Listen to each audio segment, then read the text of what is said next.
السلام علیکم اسٹوڈنٹس، امید آپ سب خیریت سے ہوں گے۔ تو یہ ہمارے پاس ماڈل پیپر ہے جماعت نہم کا القرآن کا ترجمۃ القرآن کی جو بک ہے اس کا ماڈل پیپر ہے۔ تو آج ہم اس کا پیپر پیٹرن ڈسکس کرتے ہیں کہ کس طرح سے ہوگا۔ تو فرسٹ آف آل میں آپ کو بتا دوں اس کی ٹوٹل مارکنگ جو ہے وہ ہمارے پاس یہ 50 نمبر کا پیپر آئے گا۔ اس کے ٹوٹل نمبر جو ہیں وہ 50 ہیں، 50 9 کلاس میں ہوں گے اور 50 نمبر کا پیپر جو ہے وہ آپ کا 10 کلاس میں ہوگا۔ تو اس طرح یہ 100 نمبر کا پیپر ٹوٹل بن جاتا ہے۔ 50 نمبر کا جو پیپر ہے اس میں ہمارے پاس وہی والا طریقہ کار ہوگا کہ اس میں آپ کے پاس 10 MCQs ہوں گے۔ یہ آپ دیکھ سکتے ہیں آپ کی بک کے اینڈ پہ جو ہے اس کو ترتیب دیا گیا ہے، آپ کے پاس 10 MCQs ہیں۔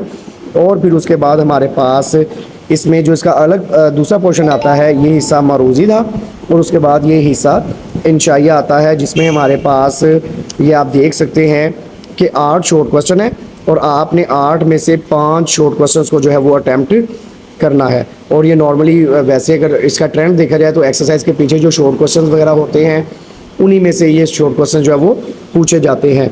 پھر اس کے بعد ہم آگے دیکھیں تو اس میں آپ دیکھ سکتے ہیں کہ کچھ الفاظ لکھیں جس کا باب محاورہ ترجمہ لکھنے کا کہا گیا ہے، ٹھیک ہے۔ تو یعنی کہ اس میں الفاظ معنی یا آیات کا ایک چھوٹا سا حصہ بھی جو ہے وہ بھی آ سکتا ہے۔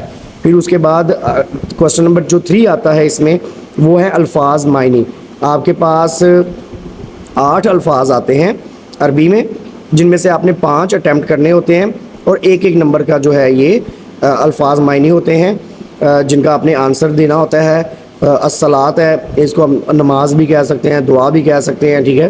وہ اب جب ہم بک میں پڑھیں گے تو اس میں دیکھیں گے کہ کس طرح سے اس کو ڈسکس کیا گیا ہے۔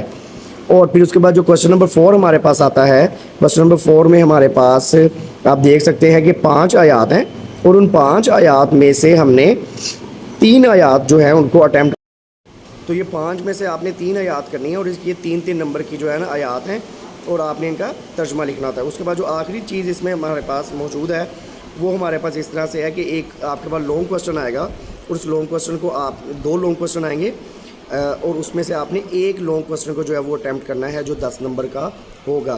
جیسے آپ دیکھ سکتے ہیں سورۃ الحج ہے، اس کا تعارف، خلاصہ، مرکزی خیال، یعنی کہ سورۃ الحج کو 3 پورشن میں اگر ہم ڈیوائڈ کرتے ہیں تو اس طرح سے اس کو ڈویژن ہوگی اس کی نمبرنگ کی۔